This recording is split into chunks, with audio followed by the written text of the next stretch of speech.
New York Magazine has come out with a new piece blasting the mainstream media for overlooking America's working class voters who helped President Joe Biden win the election. It focuses on media coverage at the beginning of Biden's run for the White House. While the mainstream alleged Biden was dead in the water, the working class proved those assumptions absolutely wrong, and they showed up for him in droves. Team Rising is here to weigh in. Host of Working People podcast and editor-in-chief of The Real News, Max Alvarez, and senior congressional correspondent for The Daily Caller, Henry Rogers. Gentlemen, welcome back.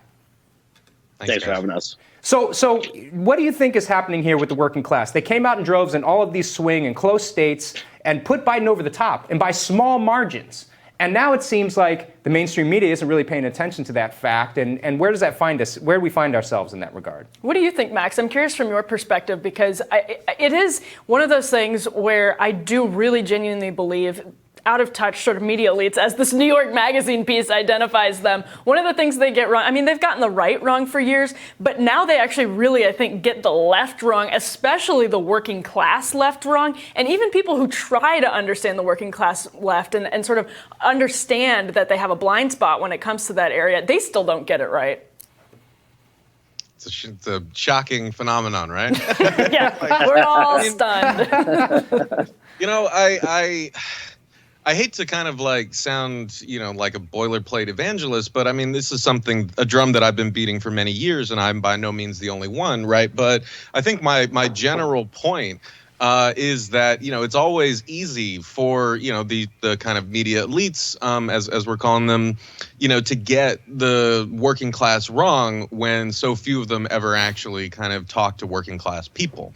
And this is something that, I try to kind of, I often uncomfortably, kind of walk this tightrope, because having a show where I interview workers, about their lives, jobs, dreams, and struggles, doing the kind of work that I do, a lot of people end up kind of coming to me and asking me what the working class is thinking. And the real kind of takeaway point from my work, I hope, is that, no two people are alike, right? Everyone has different reasons for doing what they do, right? And, there are, I think, a lot of complex variables here that explain, like those sorts of demographic shifts in the general election in 2020.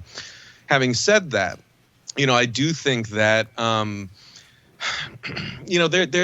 we just had a segment, right, about Amazon and its employment model, right? Something that I've talked about a lot is how Amazon as a company, runs on chewing up and spitting out kind of new employees until they have nothing left to give, right? That's its basic business model.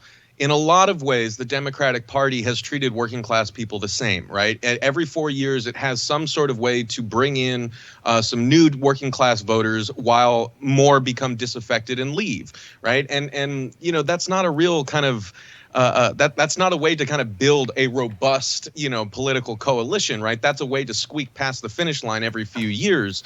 And I was just, traveling all over Wisconsin for the Real News Network, and in these times kind of reporting on stuff in rural America. There's still tons of Trump signs all over the place, but there are also tons of people who hate both parties because, not because they're worried about, I don't know, something that happened on Twitter, right, or some kind of esoteric squabble in Washington that, pundits are telling us is the most important thing in the country. No, it's like we said in the 90s. It's the economy, stupid, right? I mean, in these rural areas, the people who are dominating are these big ag conglomerates who are poisoning the water, air, and land, who are destroying the local economy. And in fact, both Democrats and Republicans have been complicit in subsidizing those massive kind of industrial farming and animal farming operations and not giving a crap about local farmers, not providing the same kind of subsidies for them to be able to sustain themselves, not really providing any sort of economic pathway forward to live a comfortable and dignified life. They've been forgotten, right? And that's what allows someone like Trump or someone who's going to be like Trump in the future, right, to really tap into that resentment, stir it up.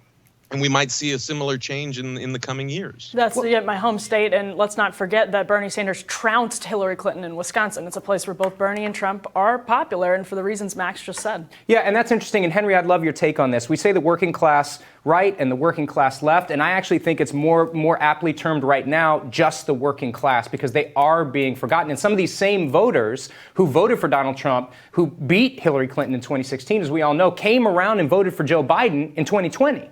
And I just interested in your take on where you think, quote unquote, the working class is, and if there is a split right and left, or if they're kind of in the same group here. Yeah.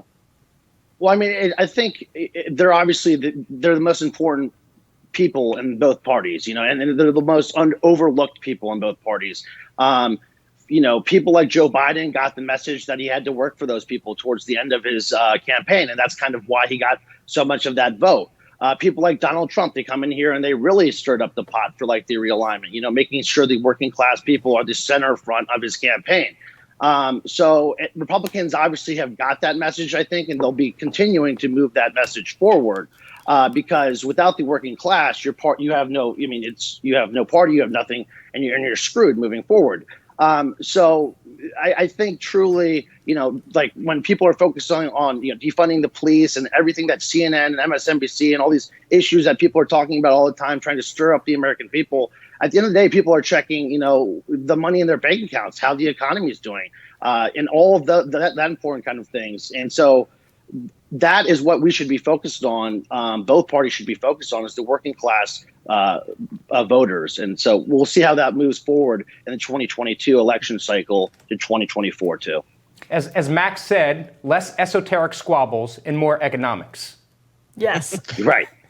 Absolutely. I mean, look, in a way, there's a really simple answer to this, right? I mean, like the way that you win working class people is to be there for working class people, right? To take an interest in their lives, in their struggles, in the ways that, they are able or not able to live the lives that they deserve, right? And we're seeing it, and I say that both to politicians and to the media, right? I mean, I'm constantly beating this drum, begging people to go and cover kind of strikes, go and cover organizing, go and cover issues that are dominating working people's lives, right? I mentioned the stories in Wisconsin. There are counties who are fighting against these industrial hog farms, and that's bringing together amazing coalitions of Trump voters, of apolitical people, of left-wing people who are all uniting together, to say we don't want this thing in our community. And I've often said the same about unionizing on the shop floor, right? The workplace is generally the place where we have to intermingle with people who are more ideologically diverse than anywhere else in any other realm in our lives, right? Yeah. There's a lot of important politics that happens in the workplace, but the media has rarely ever kind of acknowledged that fact, let alone given it the kind of treatment that it deserves, and reporting on workplace issues the ways that we report on the political goings-on of DC or any sort of state house, right? And there's also the coal miners' strike. It's been going on for over 3 months down there in Alabama. Barely anyone is talking about it, right? I mean, a lot of politicians came down to kind of make some hay about Amazon, which was great. It's good that you're lending your voice to this struggle. But here we are. We have, and this is both a problem for Democrats and Republicans, right? My friends at the Valley Labor Report, the radio show in Alabama, have said Republicans are always holding up coal miners as the epitome of the white working class voter that they are, beholden to. But you haven't heard a peep out of right-wing media about this coal miners strike, where over 1,000 coal miners have been on strike for 3 months, and their families are trying to kind of get the basic necessities that they deserve. If you want to actually win working class support, you have to take an interest in working class people's lives and not just use them as political props every few years. Well, yeah, we have to wrap, but go ahead, Henry, 10 seconds. And that's why I was just going to say I really do respect what Max does, because there's not a lot of people in the media who does cover this stuff, and Max has been doing it for years, and I really appreciate that. Yeah, for sure. I mean, it's totally a problem of representation. There's just zero representation, let alone respect, and the ability to even know how to respect people in the working class. And Max is right, that absolutely affects conservative media as well. Max and Henry, thank you so much for your time. Thanks, guys. Appreciate it. Thanks, guys. We will have more Rising for you right after this.